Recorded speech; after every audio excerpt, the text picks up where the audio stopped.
Current bill బాగా వస్తుందా? అయితే ఈ సూచనలు పాటిస్తే బిల్లును బాగా తగ్గించుకోవచ్చు. ఇంట్లో వాడే వస్తువులను బట్టి, అవి వాడుకునే విద్యుత్తును బట్టి కరెంట్ బిల్లు వస్తుంటుంది. అయితే కొందరు మాత్రం విద్యుత్తును వాడుకునే వస్తువులు తక్కువగానే ఉన్నప్పటికీ బిల్లు ఎక్కువగా వస్తుందని ఆందోళన చెందుతూ ఉంటారు. కానీ కొన్ని సూచనలు పాటిస్తే కరెంట్ బిల్లు ఎక్కువగా రాకుండా జాగ్రత్త పడొచ్చు. అందుకే ఏం చేయాలంటే సోలార్ పవర్ ఖర్చుతో కూడుకున్న వ్యవహారం. కానీ ఒకసారి పెట్టించుకుంటే కనీసం 20 నుంచి 25 ఏళ్ల వరకు డోకా ఉండదు. అన్నేళ్లకు అయ్యే కరెంటు ఖర్చుతో పోలిస్తే సోలార్ పవర్ తక్కువే అవుతుంది. కాబట్టి సోలార్ పవర్ ను ఏర్పాటు చేసుకుంటే కరెంటు బిల్లుల నుంచి విముక్తి పొందొచ్చు. గీజర్, వాటర్ ట్యాంక్, మోటార్ ఇలాంటి వాటి స్విచ్లు వేసి మర్చిపోతుంటారు కొంతమంది. దీంతో ఎక్కువ విద్యుత్ వినియోగం అవుతుంది. కాబట్టి వాటితో పని అయిపోగానే స్విచ్ లను ఆఫ్ చేయాలి. దీంతో విద్యుత్ ఆదా అవుతుంది, బిల్లు కూడా తక్కువగా వస్తుంది. కొందరు ఇంట్లో అవసరం ఉన్నా లేకున్నా ఫ్యాన్, ఏసీలను ఆన్ లోనే ఉంచుతారు. ఉదాహరణకు ఈ లైట్లు, టీవీలు, ఫ్యాన్లు, ఏసీలు వీటి అవసరం ఉంటేనే వాటిని వేయండి, లేకపోతే ఆఫ్ చేయండి. దీంతో బిల్లు తగ్గుతుంది. కరెంటు బిల్లును చెల్లించడంలో కొందరు 1 నుంచి 2 రోజులు ఆలస్యం చేస్తూ ఉంటారు. అయితే ఇలా ఆలస్యం చేస్తే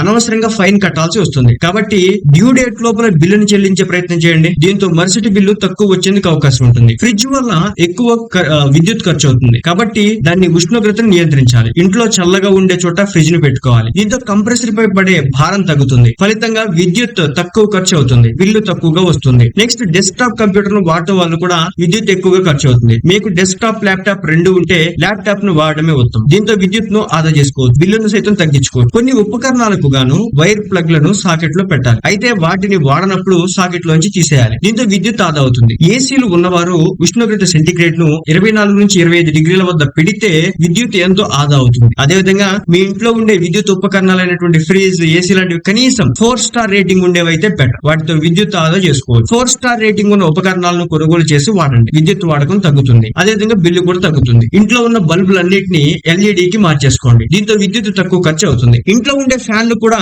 ఎనర్జీ ఎఫిషియన్సీ ఉన్నవి వాడుకోండి, విద్యుత్ ను ఆదా చేసుకోవచ్చు. ఇలాంటి సూచనలు పాటించడం వల్ల మీకు నెల నెల వచ్చే విద్యుత్ బిల్లులో ఖచ్చితంగా తగ్గుదల కనిపిస్తుంది.